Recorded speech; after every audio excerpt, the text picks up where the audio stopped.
네, 현재 시각 8시 23분 지나갑니다. 지금 보시고 계신 머니쇼는 SBS BG앱과 유튜브에서 실시간 시청이 가능합니다. 또 다양한 주식 정보 원하시는 분들은 카카오톡 채널에서 머니를 검색하셔서 친구 추가하시면 됩니다. 저희가 이제 오늘부터 새로 좀 오프닝을 바꿔봤는데, 네, 뭐 좀 이슈가 될 만한 내용이라든지 뭔가 좀 국제 정세 또 아니면 미국과 관련된 정세 위주로 좀 다뤄보려고 하는데, 네. 확실히 지금 트럼프 대통령이 이제 워싱턴 DC를 범죄 근절로 도시로 만들겠다, 아름다운 수도로 되찾겠다라고 천명했네요. 네. 우리가 뭐 워싱턴 DC, 디스트릭트 오브 컬럼비아, 네. 거기는 뭐 좀 뭔가 다르게 취급하는데 정 이름에 이제 연방 정부에서 이렇게 직접 좀 하겠다. 직접 직할시로. 직할시로 예. 하겠다까지 가는데 전반적으로 미국의 특히 이제 불법 입국자들에 대해서 좀 관대한 그런 주들이 좀 있잖아요. 네, 그렇죠. 그쪽에서는 이렇게 범죄, 폭력, 마약 그리고 어떤 뭐랄까 또 그리고 공권력에 대한 저항 이런 것들이 좀 이제 강도가 심해지다 보니까 이제 네. 저 상황까지 갔습니다. 이번에 그 문제의 발단이 됐던 그 아주 젊은 청년이던데 19세라고 하는 거 보니까 우리로 치면 이제 대학교 갈 나이 정도인데 한 20, 21 정도일 예. 텐데. 뭐 일이 터지고 나서 보니까 결국은 도지 직원이었다는 거죠. 아주 네, 맞아요. 천재성이 있는 그런 네, 천재 직원. 공무원이라고 하더라고요. 어떤 그 좀 공경을 당하는 여성을 좀 보호하려다가 그 봉변을 당한 거 네, 아닌가요? 여성을 이제 보호하기 위해 차 안으로 밀어넣었다가 이제 본인이 10대들한테 무자비하게 이제 폭행을 그러니까요. 당한 건데. 예. 심지어 뭐 불법 입국자들한테도 그 IC 그 국경 단속하는 불법 입국자 이렇게 추방하는 업무를 담당하는 그 사람들이 구타를 당하는 정도까지 갔으니까 네. 뭐 그거는 아니죠 아무래도. 그런데 이제 저희들이 이제 한번 시도를 해보는 겁니다. 이제 뭐 시장 가격 변동이야 곧 네. 이어지는 굿모닝 마켓에서 또 우리 최천 그렇죠. 아나운서가 잘 정리해 예, 주니까 예. 중복되는 것보다. 근데 매일매일 할 얘기가 나올란지 아마 전 세계를 다 커버하다 보면은 할 나올 얘기는 거예요. 매일 나올 것 같아요. 뭐 미국도 보고 유럽도 보고 뭐 이러다가 네. 뭐 러시아 상황도 보고 중국도 보고 그러는 거죠. 그러니까요. 예. 그나저나 진짜 미국은 쉬지 않고 갑니다. 그죠? 그러게요. 나스닥이 또 사상 최고치고 아니 애플 주가 보셨어요? 팔란티어도 그러니까. 그렇고. 예. 우리가 금요일에 살폈던 그 손 파르르 떨면서 그 네. 트럼프 대통령 앞에서 이렇게 퍼포먼스를 손을 했던 파르르 떨기까지 했다. 그 파르르. 소장님 표현이 있죠. 아니 파르르 떠는 게 보이던데 저는 소장님 눈에 고 이렇게 이제 패키징 그 팩- 벗기고 이제 그 하고 유리 할 커버 때. 글라스 보여주고 할 때. 예. 그러니까 그 3개월 전에 그 중동 순방 때 안 따라가고 했던 그 폐기는 어디 가고 그러다 보니 이틀 연속 뭐 3%대 4%대 해가지고 애플 뭐 날아가면서 열일하고 있습니다. 네. 예.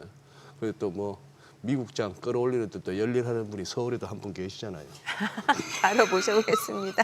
레그넘 투자자분의 이춘광 대표님 함께합니다. 어서 오세요. 네, 어서 오세요. 안녕하세요. 네. 계속 가는 거 맞습니까, 미국? 한 8, 9월 달 소폭의 조정 거치고 기본적으로 저는 우상향을 전제를 계속하고 있습니다. 그때 살짝 이렇게 이충원 대표께서 이제 조금 이렇게 조심하자 했던 8월에 지금 이제 벌써 초순이 지났는데 3분의 1이 지났는데 그렇게 뭐 조정이라 할 만한 조정도 별로 없어요. 네.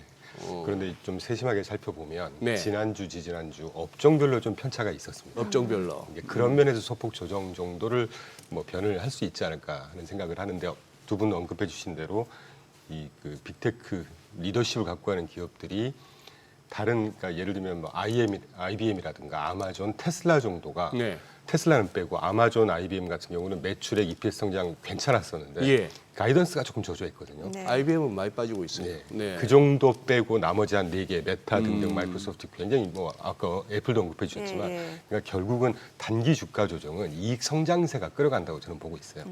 그러니까 이번에 뭐 그 업종별로 종목별로 이렇게 가이던스가 좀 안 좋고 편차가 좀 있긴 했었지만 90% 실적 발표했는데 81%의 기업이 그중에 81%의 기업이 서프라이즈를 기록했고 네. 그리고 주목할 만한 거는 그 추정치 보통 이렇게 분기별 실적이 발표가 되면 이번 2, 4분기가 원래 당초에 4.9% 정도가 연휴라로 2, 4분기에 기업 EPS가 성장할 거다라고 예상을 했었거든요. 네. 그거보다 8.4%포인트 더 높은 수익이 지금 발표가 되고 있습니다. 보통 분기별 실적 발표할 때 적게는 한 3, 4%, 크게는 한 7, 8%포인트 더 뭐라 그럴까요? 예상치보다 더 많은 실적들이 발표가, 높은 실적들이 발표가 되거든요. 이번에도 예외 없이 8%대를 찍고 있습니다. 하하. 그러니까 결국은 기업 실적, 기업의 어떤 성장세 이런 것들이 시장을 끌어가는 주된 동력이 아닌가 하는 생각이 들고, 말씀이 나온 김에 좀 부연 설명해드리면 네. 두 분 아까 이제 좀 그러니까 바뀌시면서 지정학적인 거 다루시겠다고 했었잖아요. 네. 저는 굉장히 개인적으로 기쁩니다. 여러 저희의- 국제 정세를 다뤄보는 저희의 주안점이 그거 중에 하나고, 네. 그런 면에서 지난 주말에 나왔던 제 이목을 확 끼었던 이 잡았던 뉴스가 이 트럼프 라운드라고 그래서 네. 1947년 이후에 2차 세대전 이후에 이제 자유무역 체제가 가트 체제, 우루과이 라운드 이런 것들 제가 처음 출연했을 때 살짝 소개드렸거든요. 네. 이제 그거가 뭐 종언까지는 아니지만 트럼프 정부 보수 경제 민족주의, 자국 우선주의 이런 것들을 그때 한번 제가 언급드리면서 그 국가별 어떤 내셔널리즘 이런 것들이 이제 팽배해질 거다라는 네. 전망을 드린 적이 있는데 예. 거기에 뭐 부합하다기보다는 거기에 인라인한 트럼프 라운드라는 게 이제 이 관세 때리고 자국 우선주의 하면서 이제까지 한 80년 동안 진행이 됐었던 이 자유무역주의가 이제 점점 이렇게 좀 꺾이는, 사실 이게 2010년도 당시부터 시작을 했거든요. 그때 우리가 FTA라고 해서 자유무역 협정이라고 하잖아요. 이게 네. 이름만 자유무역 협정이지 다자간에서 양자간 협정으로 돌아가는 겁니다. 그러니까 원탁회의에서 다 터놓고 관세 낮추고 자유무역 하자는 거에서 이제 회귀하기 시작한 거예요. 그때. 네. 그러니까 그런 도도한 흐름을 봐야 트럼프를 자꾸 맹비난하는 근거가 좀 없어지는 것이죠.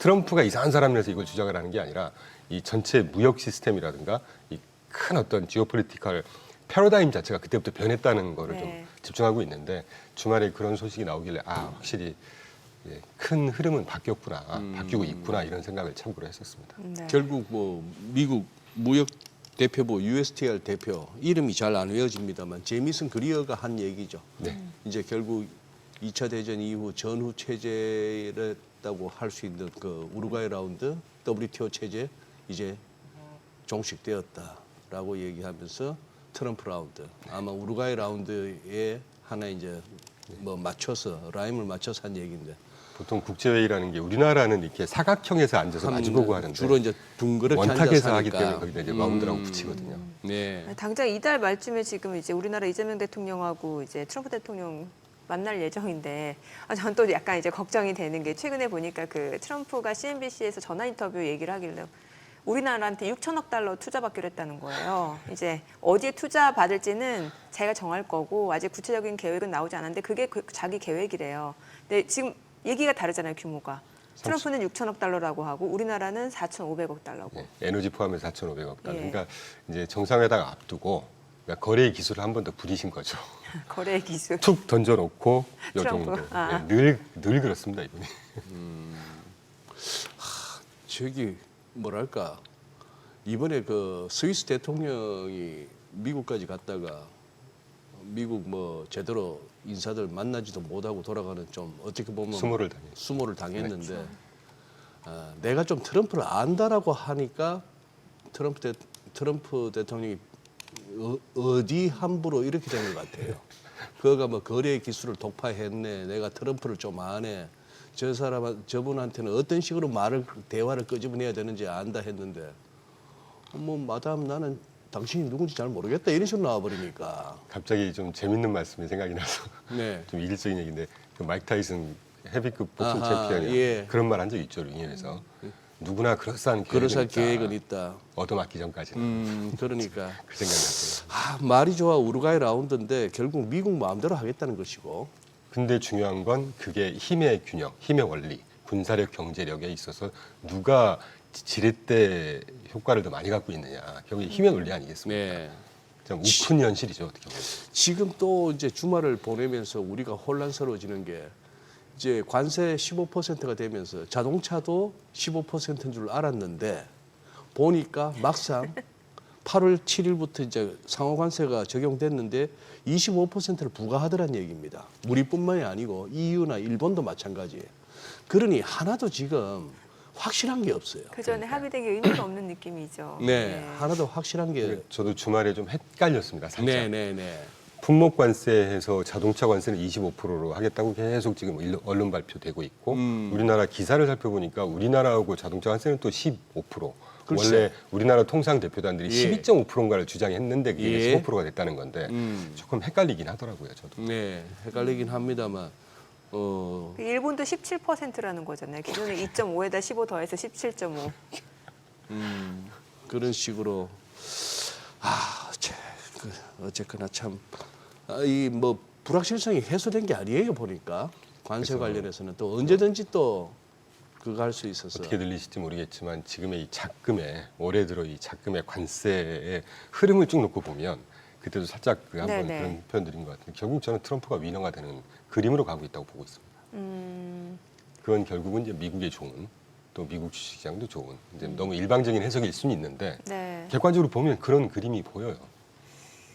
그러게요. 아니 또 엔비디아하고 AMD 그 엔비디아 H20하고 이제 AMD 일부 그 칩 중국 수출 라이센스 허가 받았잖아요. 그런데 조건이 보니까 그 제품 그 모델에 대해서는 매출의 15%를 다시 이제 미국 정부에 지급하기로 합의를 했대요. 그러니까 이것도 결국에는 결론적으로는 중국 매출의 15%는 내라 이거잖아요. 네. 네. 사실 그때 팀쿡 CEO를 불러서 했던 그 자리에서 이렇게 하던 중에 갑자기 100% 관세가 나왔잖아요. 네, 반도체에 네, 대해서. 네, 그런 식인데 이게 뭐 자꾸 이렇게 참 대책 없는 불평불만으로 그칠 수가 있어서 그거 하긴 합니다만 근데 문제는 이게 우리가 피해 나갈 수 없는 현실이라는 거예요. 그렇죠. 저기서 저렇게 우겨버리면은 그러니까 얼마나 큰 극복 또는 좀 트레이드오프가 될지는 모르겠지만 이 지정학, 정치, 인터내셔널이라고 하는 국가 간의 문제 저는 그게 가장 큰 영향을 미치고 있다고 보고 있습니다. 저는 뭐 이중광 대표님의 그 이제 전반적인 시장 뷰나 또 그 트럼프 관세 정책에 대해서 이제 들으면서 딱 한 군데가 이제 저하고 어긋납니다. 트럼프가 위너다. 제가 봐서는 단기적으로는 위너 같아요. 지금까지는 다 미국이 원하는 대로 트럼프 대통령이 원하는 대로 다 되어 온 것 같은데 과연 이것이 미국 경제와 세계 경제에 긍정적일 것인가 하는 부분에 대해서는 저는 동의하기 힘듭니다. 이거는 아니거든요. 그 우리가 그러면 과거에 경제학에서 배웠던 모든 이론이 다 부정되어야 됩니다. 아담 스미스도 부정되어야 되고 리카르도도 부정되어야 되고 뭐 컴퍼레이티브 어드밴티지. 아니 지금 이 와중에 그러면 미국이 제조업으로 뭘 하겠다고요? 제조업으로 부흥하겠다고? 시간도 한 100년 걸릴 텐데. 한쪽에서는 뭐 AI가 그러고 뭐 로보틱스가 어떠고 이러고 있으면서 지금 이제 다시 그것을 재봉틀 돌리겠다고요 미국에서. 그것도 연봉 1억짜리 분들이 재봉틀을 돌리고 있다는 거죠. 그러니까 저 역시도 아. 소장님 의견에 동의는 하는데 단기적으로는 일단은 그런 단기적으로는 뭐 어쩔 수는 없습니다만 네. 저 관세를 가지고 자기들이 이겼다 하는 거 결국적은 미국이 부담해야 되는데 일부를. 네. 네. 어쨌거나 그거 뭡니까 저기 한번 업종별로 살짝 조정은 있었다고 하는데 그것도 한번 짚어주시죠. 예, 늘 우리가 보는 위클리 예. 그래프 보시는 데서 파란색 바 차트가 예, S&P 500의 11개 업종의 주간 상승률이고요. 빨간색이 그걸 누적으로 본 YTD 연초 이후의 상승률입니다. 뭐 주간만 한번 보시면 역시 이제 테크, 뭐 통신 서비스를 포함한 나스닥 이런 친구들이 한 3% 후반대 아주 탄력적인 상승을 보여줬고 반면에 뭐 소비 관련한 필수 소비 임의 소비가 의외로 지난주에 좀 괜찮았습니다.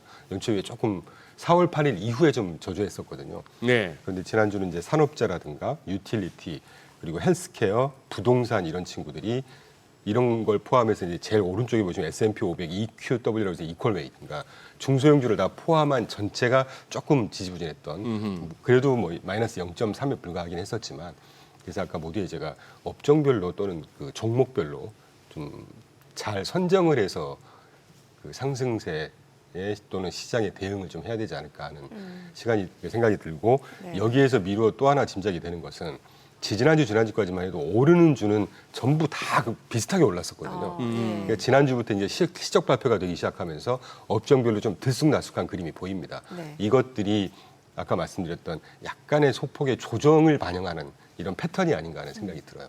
그러니까 이런 패턴은 제가 볼 때 한 8, 9월 정도까지는 이렇게 될 겁니다. 올라가는 좀 아이들은 쭉 변동성이 가고, 있고. 네. 떨어지는 애들은 좀 약한 애들은 좀 약하고. 그러니까 우리가 늘 그렇듯이 뭐 종목별 장세, 업종별 장세 또는 거기에 부합하게 잘 선정을 잘 해야 되겠죠. 네. 그 연준 쪽 얘기 좀 여쭤볼게요. 네. 이제 쿠글러 전 연준 이사가 됐죠. 조기 사임하고 그 자리에 이제 스티븐 미란이 그 임기를 채우는 거고, 이 가운데 그 보험원 부의장은 또 올해 세 차례 금리 인하 필요하다. 주장했고. 그러니까 이게 이제 시장 통화 정책 자체는 이제 금리 인하는 기정사실이고 이제 횟수나 이런 거 시기가 좀 중요해진 네, 상황이에요. 그런 국면으로 예. 접어들어 버린 것 예, 같습니다. 예.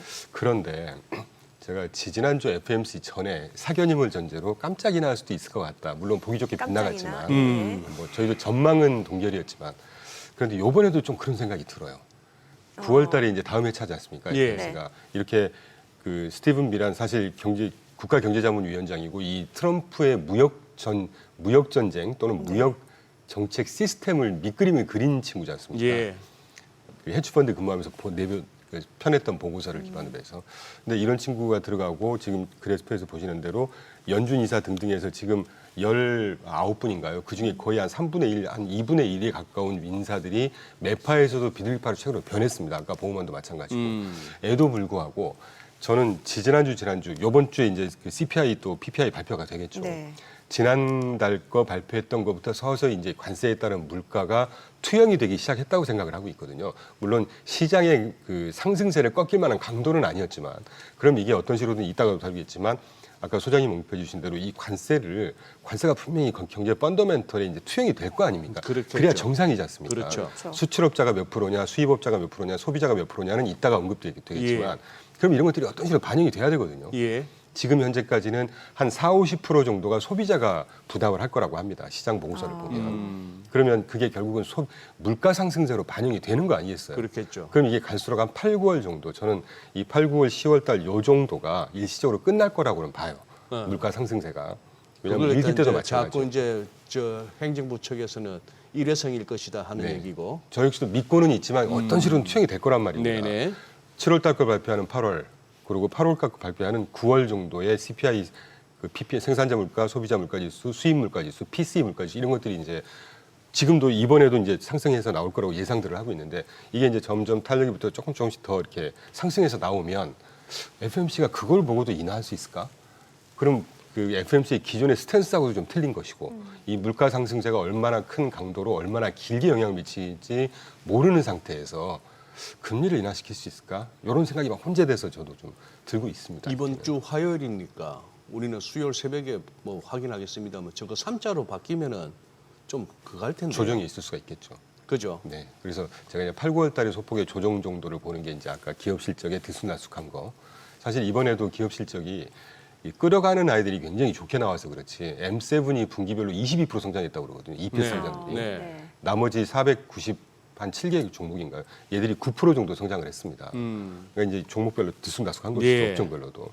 그렇게 되면 그래서 그런 거지 이렇게 실제 기업 실적에도 이 관세 영향이 투영이 되기 시작한 거예요. 이번 2, 4분기 실적 발표에도. 그럼 그런 식으로 물가에도 분명히 투영이 될 텐데, 물가가 수치적으로 예를 들면 언급해 주신 대로 3%가 넘는다거나 이렇게 점점 올라가는 게 보이는데 9월 달에 금리 인하 할 수 있을까? 이런 생각이 자꾸 듭니다. 저도. 금리 인하가 지금 트럼프 행정부로서는 특히 뭐 베센트 장관 입장에서는 진짜 시급한 게 이번 3분기에 7, 8, 9월 중에 벌써 7월 다 갔고 8월도 이만큼 됐는데 한 1조 달러 지금 국채 발행해야 되잖아요. 1.1조 달러 그중에 신규 발행을 해요. 단기채가 반 이상이고 네. 금리 인하 안 하면 큰일 나요 지금. 저 감당이 안 돼요 저 비용. 그러니까요. 어, 그래서 그런 면에서 볼 때 뭐 공식적인 뷰는 저희도 인하는 시작할 거라고는 보는데, 네, 네. 제 개인 느낌은 이게 이래도 인하할 수 있을까? 에? 이런 생각이니까 이런 상황인데도 이런 설명드린 상황인데도. 대로 인하가 가능할까 이런 생각이 자꾸 9월 듭니다. 달에 네. 인플레이션 때문에 인하가 쉽지 않을 수도 있다는 거고. 네. 그러니까 그 가능성이 뭐 지난번에 어떻게 보면 지난번에 BLS 노동통계국 국장을 잘랐습니다만 트럼프 대통령 입장에서는 고마워해야 할 텐데 갑자기 그렇게 고용이 악화됐으니까 야 연준 너희 봐 너희들 저 뭐 고용이 탄탄해서 금리 인하 못 한다면서 이렇게 우리 이미 망가져 있었어 이러면서 금리 인하해. 네. 그러니까 결국은 방금 말씀해 주신 대로 노동시장을 진짜 우리가 본다 그러면 이미 실기한 겁니다, 사실. 그 5, 노동시장만 6월 달부터 그렇죠. 확 떨어진 예, 거죠. 예, 그러니까 예. 5월부터 인하시켜야 되거든요. 네. 예. 제롬팔이 늘 얘기했던 연초부터 노동시장을 중심으로 할 거야. 이미 실기한 거죠, 그렇게 보면. 근데 이번 금리 인하는 거의 저도 9월에는 한다고 보는데 치사하게 자꾸 건물 보수하는데 비용 갖고 몇 번을 얘기합니까? 예? 그래서 참 예. 보시는 분들, 시청자분들께서 저 친구가 이 말했다 저 말했다 헷갈리실 수도 있겠지만 이게 막 생각이 왔다 갔다 하는 거잖아요. 아니 근데 이 금리 인하가 과거에 주로 금융위기 때도 그랬고 어쨌거나 최근에 우리가 봤던 트럼프 1기 때도 2000 몇 년입니까? 그 18년, 19년, 18 그때도 그랬고 결국 금리 인하할 때가 보면은 주식이 안 좋았어요. 그럼 과거에 역사적으로 안 좋으니까 인하. 안 좋으니까 인하했던 거죠. 이제 앞뒤 선후 관계가 바뀌어서 그런데 뻗땡기던 연준도 보니 막 장이 무너지니까 금리 인하 허겁지겁하고 뭐 비컷도 하고 막 이런 식으로 가기도 했는데 이번 금리 인하는 그러면은 그런 차원의 금리 인하가 아니고 힘 딸리는 시장에 금리 인하라고 하는 뭐 10전 대보탕을 한 그릇 바치는 건가 싶기도 하고. 거기에 이제 소장님 굉장히 좋은 지적해 주신 대로 이 국채 발행 비용 이 예, 부분이 조금 예. 더 크게 영향을 미치지 않을까 예, 생각이 듭니다. 예. 그리고 아까 제가 인하할 수 있을까라는 의견을 드리긴 했었지만 또 한켠으로는 사실 지금 전 세계에서 가장 높은 정책금리 수준이거든요. 예. 상당 기준으로 4.5입니다. 여기서 이분 50bp를 인하시켜준다고 해도 4%예요. 뭐 어떤 대세의 지장이 있을까? 이제 이런 생각이 막 혼재돼 있습니다. 저도 물론 앞으로 이제 2회차 남았습니다. 아까 예. 표현드린 대로 7월 걸 발표하는 8월 수치, 8월 걸 발표하는 9월 수치를 보고 예. 그때 발표되는 2회차의 노동시장 지표, 물가 지표, 소비 지표 이런 것들이 이제 결정을 할 거예요. 예. 그런데 그런 거 객관적으로 제가 딱 보면 인하는 하긴 할 것 같습니다. 왜냐하면 소비도 조금씩 꺾이기 시작했고 물가도 오르긴 오르는데 이게 사실 아직까지는 심각한 수준은 아니란 말이죠. 이번 주에 이제 발표되는 것도 봐야 되겠지만 노동시장도 어떤 식으로든 이따 소개드리겠지만 주간 실업성 청구건수 이런 것들이 이제 점점 실업 수당이 증가하고 나오고 있거든요. 조금씩 슬로우다운하는 측면에서 인하가 가능하긴 할 텐데 그래도 이제 물가를 한번 두고 봐야 된다는 생각은 계속 하고 있습니다. 네. 엔비디아 좀 여쭤볼게요. 지금 이제 27일 실적 나오게 되는데 좀 골드만삭스에서 목표가를 상향 조정했더라고 200달러로. 최근 주가가 보니까 182달러를 넘어섰잖아요. 이 부분에 대해서 어떻게 보세요?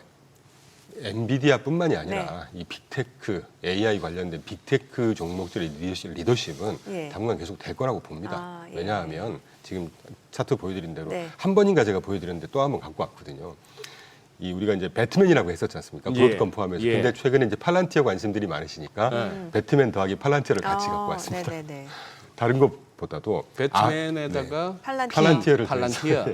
배트맨 다시 P로 표현했는데 ROE하고 그로스 마진만 한번 보자는 거죠. 수익성이 막대합니다. 그 ROE만 보자면 ROE가 내 자본금 투자에서 얼마나 많은 수익을 거두고 있느냐는 거잖아요. 그렇죠. 테슬라 정도를 빼고 애플이 지금 150% 가까이 돼요. 내 자본금 투자에서 벌어들인 돈이 그거에 150% 가까이 된다는 네. 많은 돈을 벌어들이고 있다는 얘기입니다. 엔비디아 진급 질문해 주신 115%입니다. 어마어마한 수치예요. 네. 시장 평균이 한 20% 초반 정도 되거든요.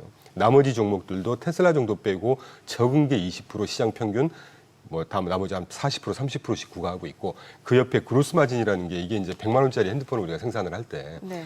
비용 한 30% 빼고 나머지 70% 남긴다는 거잖아요. 영업이익률을 얘기하는 것인데 그로스 마진만 한번 보더라도 시장 평균이 한 30에서 35% 되는데 애플 등등에서 적은 게 역시 테슬라 빼고요. 적은 게 한 46%고 큰 게 80%를 넘어요 지금. 그러니까 수익성이 기본적으로 막대하기 때문에 이런 수익성 덕분에 최근 몇 년 동안 막대한 현금을 쌓아놓고 있고 웬만한 지방은행보다 더 많은 돈을 갖고 있다는 거 아니겠습니까? 그러니까 웬만한 시장의 크래쉬가 아니고는 시장의 조정을 잘 버티면서 또는 빠져도 금방 다시 회복을 하는 이런 모습들을 보여주는 게 아닌가 하는 생각이 들고 이번 엔비디아 당연히 좋게 나올 거라고 저는 보고 있는 게 엔비디아의 수주를 받은 게 TSMC지 않습니까? 네. TSM 실적이 굉장히 좋았잖아요 이제까지. 그럼 그걸 그대로 인라인하게 가는 거 아니겠어요? 그런 생각을 하고 있습니다. 그래서 당분간 리더십을 형성하는 이런 강도가 빠질까? 이런 수익성의 어떤 강도가 좀 훼손이 될까? 당분간은 그런 일 없을 거라고 보고 있습니다. 이것만 놓고 봤을 때 그로스 마진만 놓고 봤을 때는 팔란티어가 진짜 좋아 보이고 엔비디아도 그렇고 네. 또 테슬라는 약간 애매하네요. 헷갈리네요. 약간. 네. 그래서 제가 테슬라에 대해서 좀 늘 부정적이라는 말씀을 드립니다. 근데 이제 팔란티어 같은 경우는 그로스 마진도 괜찮고 좋은데 이 퍼가 저는 사실 밸류에이션 이런 거 중요하게 생각은 안 합니다만 이게 이제 테슬라가 이제 180%입니다. 180배입니다. 수익 대비해서 PR이. 주가가. 아니 예. 오늘 하우머니 한용이 이따가 나오는데. 하우머니에는 한용희 수석이 나오는데 저표 한 번 더 보여주면서 어떻게 생각하시오라고 한번 물어봐야겠네요. 자기 자본이익률하고 그로스 마진 요걸 좀 물어보면서. 저보다는 전문가시겠죠. 저는 종목을 잘 물어봐야 보진 될 것 않으니까. 근데 팔란티어가 아무리 좋아도 밸류에이션이 568배입니다. 지금. 아직 밸류에이션이. 그러니까 퍼가. 네. 그러니까 이러면 무시하지 못하는 수치 아니겠나. 이러면 또 어떤 거를 더 봐야 되는지 좀 헷갈리네요. 근데 이제 네. 재밌는 게 팔란티어 한번 논해 보시죠.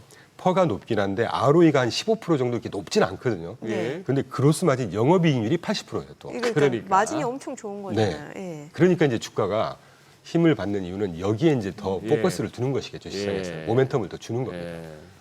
근데 이제 또 돌팔매를 맞겠지만 테슬라를 보면 아무리 좋게 해석을 하려고 그래도 좋게 해석할 만한 게 안 보입니다. 제 눈에는. EPS 성장률 분기별 계속 더 마이너스로 더 꼬꾸라졌고 매출액 더 줄어들었고 아, 퍼는 180배고 그다음에 ROE는 8%에 불과하고 그로스 마진이 17%밖에 안 되고 적어도 다른 빅테크에 비해서는 조금 약한 게 아닌가 하는 생각이 드는 것이죠. 죄송합니다. 자꾸 부정적인 말씀을 드려서. 아니에요. 또. 우리 또 당구장에 우리 또 친구들이 지인들이 뭐 이렇게 다이나기 기다리면서 한다는 얘기가 야 리플이 야 이더리움이 이러고 있길래 제가 물어봤죠. 왜 사고 왜 팔았어요 했더니 막 없어요. 거기도 뭐 PER 뭐 이런 게 개념이 있습니까? 뭐 저기에 뭐 매매 저렇게 숫자 말씀하시다 보면은 참 PER인 개념이 있을 수가 없죠. 있을 수가 없죠. 프라이스를 예. 어닝으로 예. 나누는 건데 예. 예. 가상화폐라는 게 어닝이라는 게 없지 않습니까? 예. 그냥 가격만 있는 것이죠. 예. 여기서는 뭐 어쨌거나 유행이고 스토리텔링이고 남들 갈 때 같이 가주는 거고 먼저 빠져나오는 게 중요하고 좀 이런 신중해야 것은, 되겠다는 생각을 하고 있습니다. 네. 그리고 아울러서 하나만 더 중요하니까 네, 네, 네. 실적 네. 관련해서 아까 제가 이제 90% 실적 발표했고 그 차트를 쭉 보여드리면서 또 하나 우리가 명심해서 봐야 되는 게 S&P 500의 1,500개 기업들의 EPS 성장률 그래프를 제가 그려서 갖고 왔거든요. 2023년 3분기 하반기에 마이너스 9% 정도 마이너스 큰 폭으로 찍었다가 네. 점점 지금 최근에 플랫 0%까지 아주 탄력적인 개선이 되고 있습니다. 이 말은 우리가 매번 S&P 500만 언급을 하지 않습니까? S&P 1,500을 언급한다는 얘기는 대형주뿐만이 아니라 중소형주까지 같이 본다는 얘기예요. 중소형주까지 포함했을 때조차도 2년 전 마이너스 9% 정도의 EPS 성장률에서 지금 점점 개선이 큰 폭으로 되고 있다는 측면에서 보면 우리가 주가 상승도 확산이라고 표현을 하듯이 기업 실적도 지금 개선세가 확산이 되고 있다 하는 걸 저는 읽고 있습니다. 예. 네. 자, 지금 시 8시 51분 지나갑니다. 오늘 양시장 호가 상황 체크해 보도록 하겠습니다. 먼저 코스피 예상 체결 지수부터 확인해 보도록 할게요. 오늘 코스피가 0.2% 소폭 상승 예상되고요. 3,217포인트로 집계가 됩니다. 코스닥 강보합권 예상되네요. 809포인트로 나타나고 있고요. 시가총액 상위 종목 예상가 보겠습니다. 삼성전자 오늘 보합 예상되고요. 지금 SK하이닉스가 1.9% 상승 예상됩니다. 호가는 26만 1,500원, 그리고 LG 에너지솔루션 보합 예상되고요. 삼성 바이오로직스가 0.2% 소폭 하락 예상됩니다. 삼성전자 우선주 지금 호가 5만 9천원 1% 상승 예상되네요. 현대차 지금 호가는 21만 3,500원으로 0.4% 오름세가 예상되고요. 하나 에어로스페이스 87만 6천원으로 예상가 집계됩니다. 0.5% 하락 예상되죠. KB금융 0.4% 하락 예상되고 호가는 11만 3천원. 두산 에너빌리티가 0.6% 오름세가 예상되고요. 예상가 6만 6,800원. HD현대중공업 0.8% 상승 예상되고 있습니다.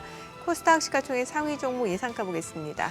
알테오젠 오늘 보합 출발 예상되고 있고요. 에코프로비엠, 에코프로가 각각 1% 이상 오름세가 예상됩니다. 호가는 12만 6,300원, 5만 2,900원.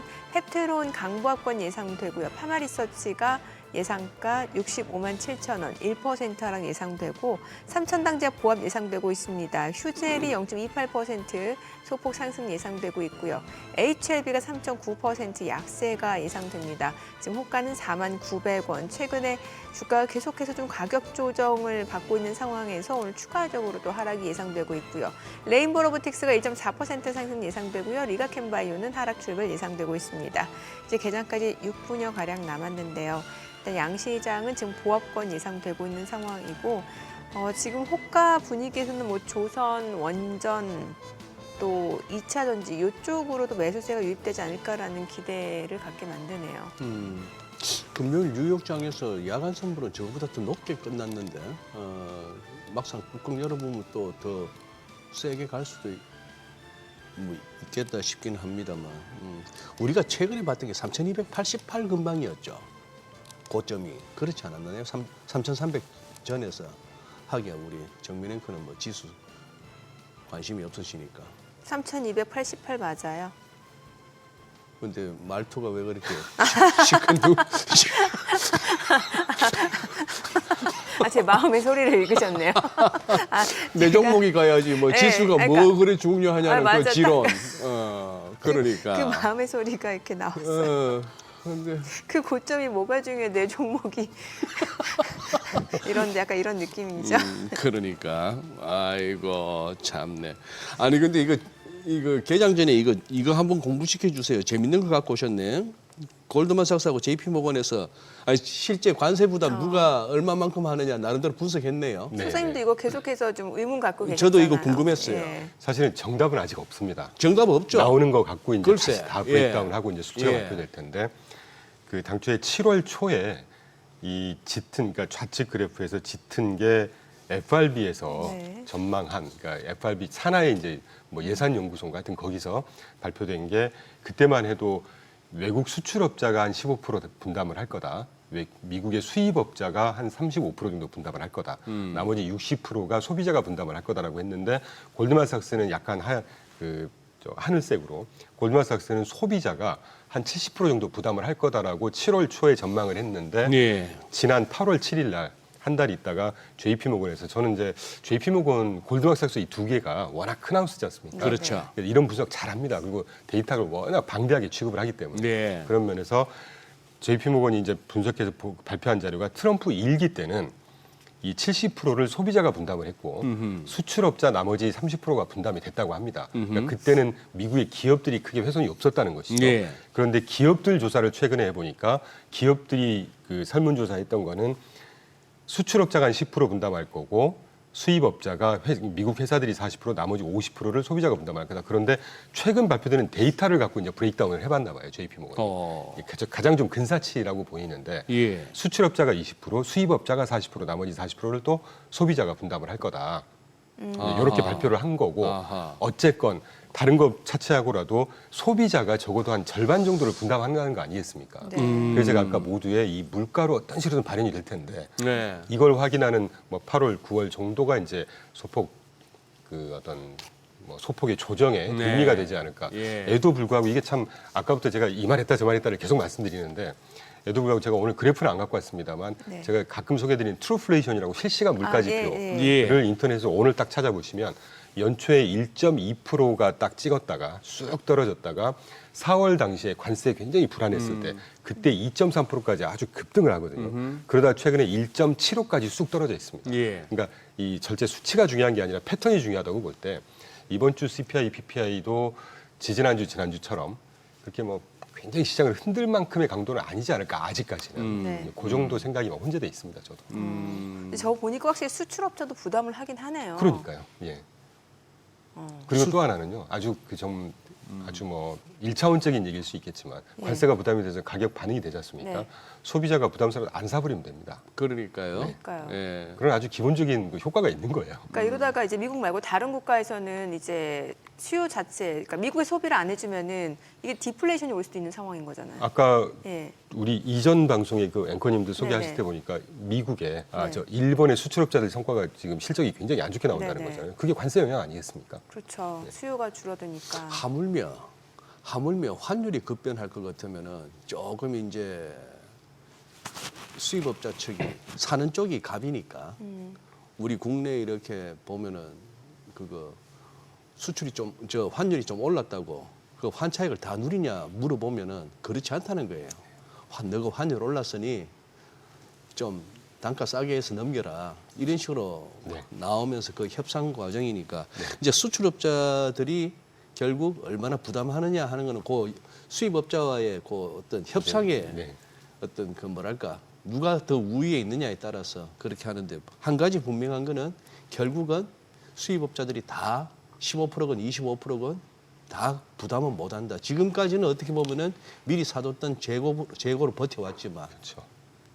그래서 그게 이제 그 물가에 반영이 되고 또 하나는 이번 2, 4분기는 다행히 스무스하게 지나가고 있지만 예. 3, 4분기의 기업 실적도 분명히 영향이 있을 거예요. 예. 그리고 아까 모두의 소장님 좋은 말씀 해주셨지만 이 관세라는 게 이렇게 지배를 딱 부과가 되기 시작하면 상대적으로 미국이 유리하다는 표현으로 제가 트럼프의 위너라는 표현을 쓰긴 했지만 수출업자, 수입업자 어떤 식으로든 부담이 될 거 아니겠습니까? 그렇죠. 여기에 예. 이제 트럼프의 생각은 제가 볼 때 예. 이렇게 조금 더 악영향이 있음에도 불구하고 상대적으로 누가 더 예. 조금 더 뭐 재정 수입이라든가 예를 들면 관세 수입이 지금 7월 달에 290억 달러를 찍었다고 합니다. 네. 예. 지금 현재까지 1,050억 달러, 1,070억 달러가 쌓였다고 하거든요. 이걸 연으로 딱 해보면 3천억 달러 이상이 예상된다고 해요. 이제 그런 것들을 좀 이렇게 탁 꼬집어서 정책을 가져가는 게 아닌가 하는 생각이 드는 것이죠. 당장 이제 물가 나올 텐데 어떻게 전망하시는지도 좀 듣고 싶어요. 네. 예. 사실 뭐 저 같은 사람이 전망하는 건 의미가 없을 것 같고요.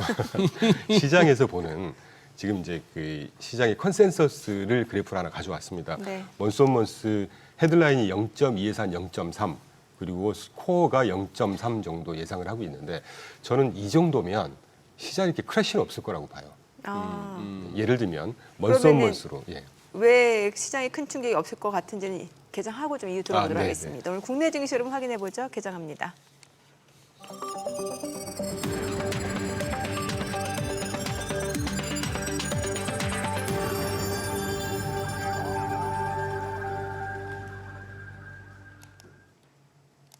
네, 8월 11일 월요일 국내 증시 개장했습니다. 주말 동안 이제 미국 뉴욕 증시 같은 경우는 나스닥 또 한번 사상 최고치를 경신했고 주요 기술주들, 빅테크주들이 상승 랠리를 이어가는 모습이었습니다.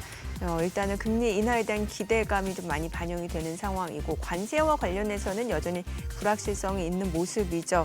지난주 국내 증시는 양시장이 좀 혼조로 마감이 되는 상황이었고 최근에 보면 변동성이 약간은 좀 커진 모습인데 오늘 지수는 어떤 출발이 있는지 확인부터 해보겠습니다. 코스피가 3,220, 코스닥 810, 양시장 소폭 상승 출발이고요. 시가총액 상위 종목 시초가 보겠습니다.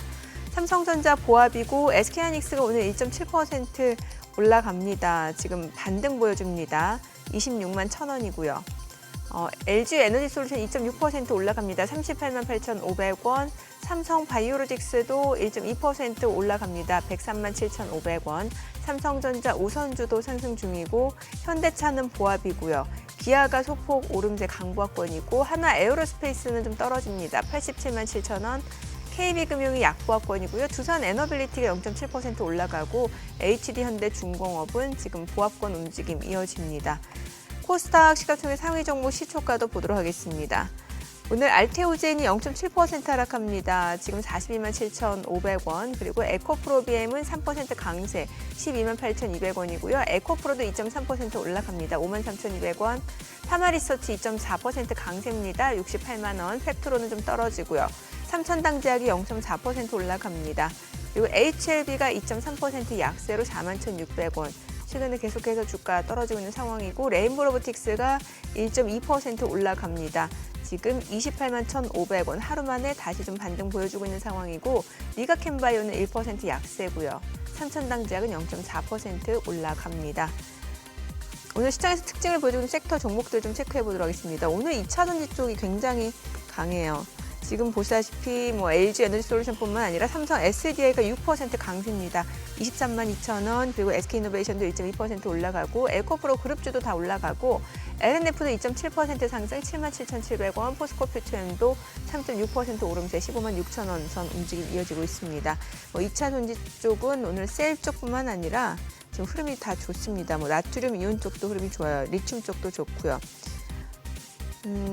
그리고 오늘 전선 쪽도 움직임 좋고 관광업체들도 흐름이 좋습니다. 전선 쪽에서는 대한전선, LS 에코에너지 각각 4%, 3% 상승세고요. LS도 2.9% 올라갑니다. 17만 2,900원. 그리고 일진전기, 가온전선도 지금 상승세고요. 오늘 전선 쪽이 다 좋습니다. LS 마린솔루션도 올라가고요. 지금 오늘 2차전지 전선 좋고 관광업체 쪽 볼까요? 스틸파이프 쪽. 동양철관이 5.4% 올라갑니다. 그리고 넥스틸도 2.7% 올라가고요. 하이스틸도 2% 상승 4,835원. 그리고 휴스틸, 세아제강 다 올라가고요. 금강공업 그리고 이램이 오늘 두 자릿수 상승률을 좀 보여주고 있는 상황입니다. 또 우크라이나 재건 쪽도 흐름 좋아요. 지금 이제 8월 15일쯤이면은 이제 러시아 푸틴 대통령 만날 거다라는 얘기가 나오고 있는 상황이고 트럼프 대통령이 이러다 보니까 이 재건 쪽 우크라이나 재건 관련주가 지난주부터 움직임이 좀 있었는데 현대 에버다임이 1.2% 상승, 데모도 1% 올라가고 HD현대 건설기계, 다산 네트워크스, SY스틸텍 다 흐름 좋습니다. 동일 고무벨트, 서암기계공업 다 우크라이나 재건 쪽으로 엮여 있는 종목들인데 상승세를 보여주고 있습니다. 뭐 직접적인 연관이 있다라기보다는 약간의 테마성으로 보시는 것도 좋을 것 같고요. 오늘 2차 전지가 좋아요. 뭐 전고체 쪽 볼게요.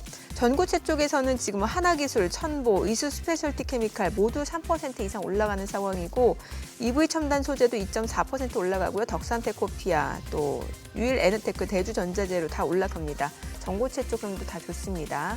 수급 상황 체크해 보겠습니다. 오늘 유가증권 시장에서는 외국인이 476억 원 순매수를 보여주고 있습니다. 개인과 기관은 각각 429억 원, 116억 원 매도 우위고요. 코스닥에서는 개인 투자자가 435억 원 매수 우위, 외국인과 기관은 각각 384억 원, 41억 원 순매도를 나타내고 있습니다. 환율 체크해 보겠습니다. 달러 환율 정기적 마감 대비로 50전 하락한 1,389원 10전에 개장이 됐습니다. 오늘 보니까 오늘도 뭐 종목 장세입니다. 지금 2차 전지 쪽, 뭐 일부 피부 미용 의료기기 쪽, 관광업체 이런 쪽 움직임 좋네요. 그러네요. 네. 아니 근데 저는 지금 요즘 머리가 둔해진 건가? 딱 보면 그냥 바로 직관적으로 이해가 돼야 되는데 아까 그 빨간색으로 속보가 나왔지 않습니까? 1일부터 10일까지 초순 동안의 수출이 아까 얼마였더라? 뭐 4몇 % 줄었는데 일평균 수출은 뭐 9몇 % 증가했다. 어떻게 저런 통계가 나올 수가 있죠?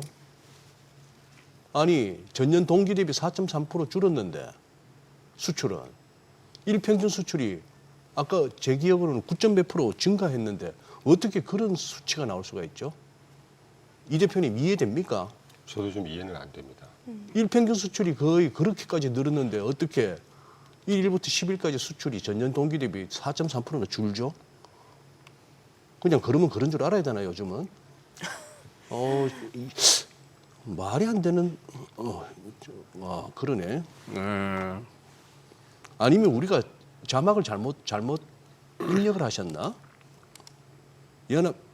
아니 8월 1일부터 10일까지 수출은 4.3% 감소했는데 일평균 수출은 9.3% 증가했다.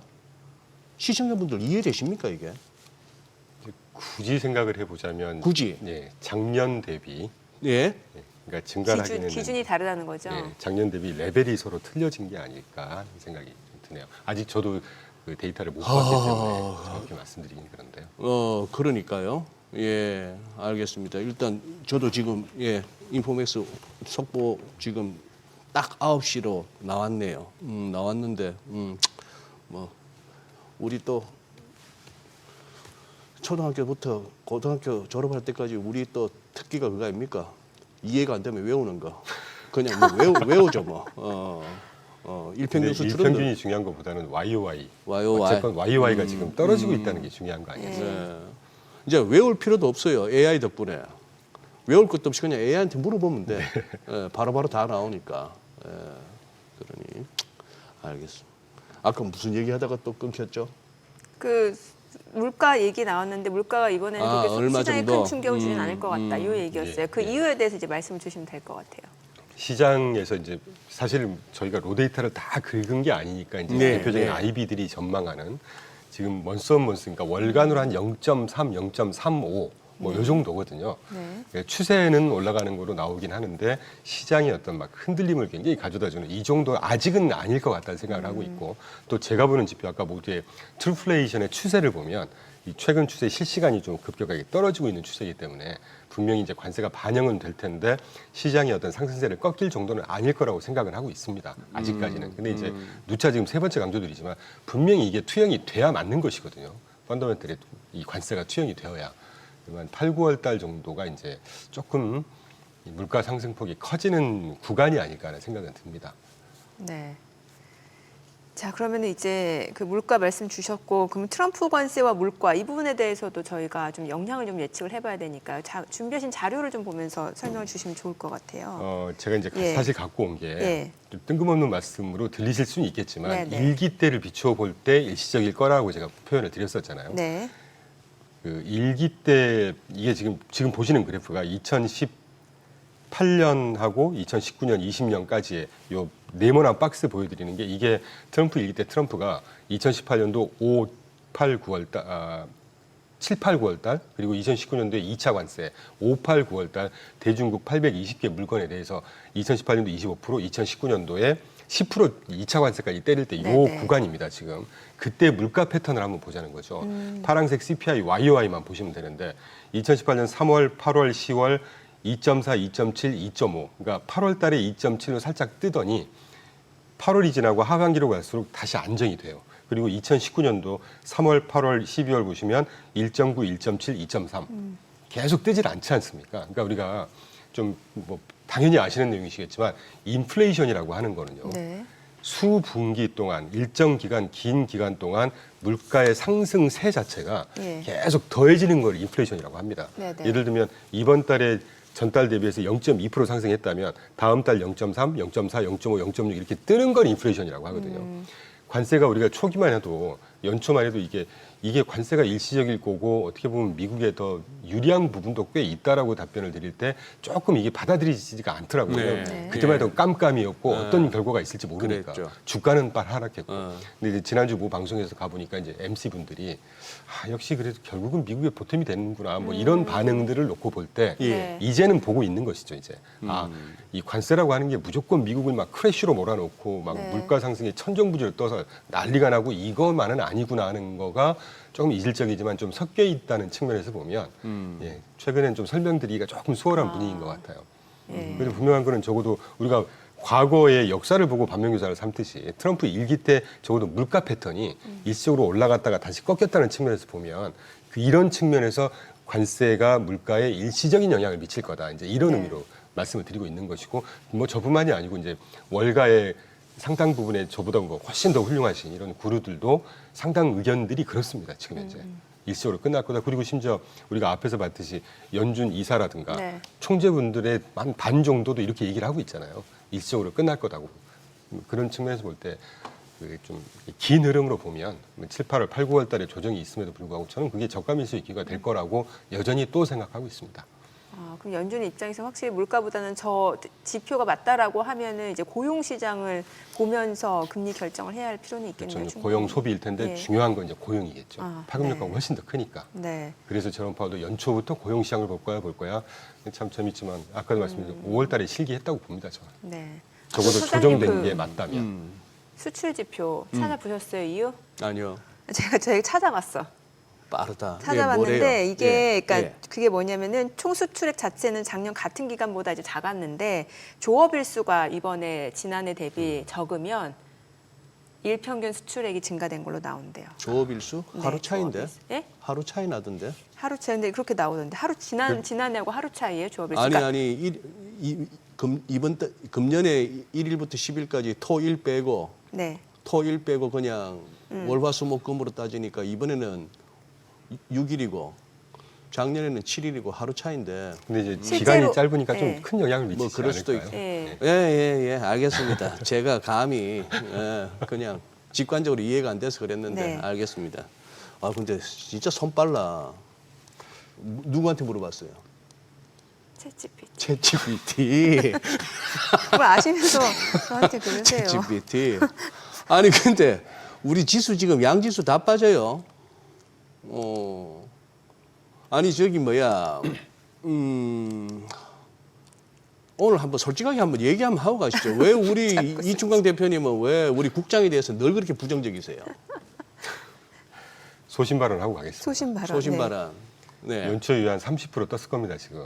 예, 그래요. 지난 2년 2023년 이후로만 보면 예. S&P 500이 한 49%, 50% 가까이 상승을 하고 있고요. 네. 2014년 이후로 보면 S&P 500이 한 20% 상승하고 있습니다. 예. 2023년 이후로 코스피가 마이너스 한 10% 될 거예요 지금. 30% 떴으니까 한 10% 남짓 되겠네요. 15%. 2024년 기준으로 보면 그것도 한 20% 될 겁니다. 연초만 보면 예. 코스피가 30% 떠서 이제 막 5천 시대가 되고 5천 시대가 되려면 기업이 그만큼 성장을 해야 되고 그렇죠. 기업 실적이 좋아야 되고 네. 기업의 상황이 좋으려면 국가 경제가 양적 성장을 해야 그 안에서 기업이 좋아지는 거 아니겠습니까? 그럼 우리나라에 지금 양적 성장을 뭘 하고 있나요, 기업이? 국가 경제가. 올해 GDP 성장률이 1% 채 안 됩니다. 연초만 해도 마이너스 성장 예상하고 있었어요. 지금 말씀 주셨지만 수출 계속 와이어에 꺾이고 있지 않습니까? 네. 고용시장 개선 안 됐습니다, 아직. 소비가 우스갯소리지만 소비가 좋아서 우리나라 경제가 떴다는 얘기 들어보셨습니까, 소장님? 미안합니다. 되게 못 들어본 것 같아요. 소비는 지금 우리나라는 엉망이에요. 네. GDP 분해해 보면 소비, 투자, 정부지출, 수출 빼기 예. 수입인데요. 수출과 수입을 합치지 않습니까? GDP의 100% 가까이 돼요. 그 수출이 수출로 중요하죠. 먹고 산다는 예, 얘기입니다. 예. 수출이 안 좋은데 뭐가 좋다는 얘기겠습니까? 그리고 뭐 죄송합니다만 정책이 굉장히 실효성 있는 정책 공약이 굉장히 잘 펴고 있나요? 저는 아닌 것 같거든요. 그래서 제가 자꾸 뭐 친미다 이런 욕을 먹어가면서 미국 얘기하면서 반면교사를 삼아야 된다고 얘기하는 게 저 역시도 한국에 살고 있고 저희 아들도 한국에서 클 거기 때문에 저 네. 한국 경제가 좋았으면 좋겠어요. 그렇죠. 상당히 우려가 됩니다. 죄송하지만. 예. 그래서 제가 가끔 이런 표현 드리지만 연초에 한 30% 떴을 거다. 근데 이 강도가 계속이 될 거냐? 저는 지난 한 6월, 7월 정도부터는 이 상승세는 좀 꺾였다고 봐요. 우리나라. 이제 관세 협정 예. 기점으로 해서. 예. 그리고 또 이제 정말 큰 기점은 상법 개정안이죠. 그렇죠. 네. 이것도 반- 여전히 지금 불확실한 상황인 거잖아요. 그럼요. 예. 죄송합니다. 이런 말씀을 드렸습니다. 아니에요. 정권방송, 경제방송, 주식방송에서 아마 이런 얘기는 하기는 쉽지 않은데 그래요. 뭐 이충강 대표님이 아주 뭐 용기 내서 해주신 것 같습니다. 펀더멘털이죠. 그럼요. 길게 중요해요. 봐서는 펀더멘털이죠. 네. 아무리 정책 효과, 무슨 뭐 유동성 이런 걸로 기대감까지는 좋다. 이거죠. 기대감까지는 좋습니다만 펀더멘털이고 지금도 그나마 미국도 실적이 받쳐주니까 그럼요. 수치가 되니까 펀더멘털 아니에요. 그러니까 예. 네. 네, 오늘 여기까지 듣겠습니다. 내용 네, 잘 들었습니다. 고맙습니다. 감사합니다.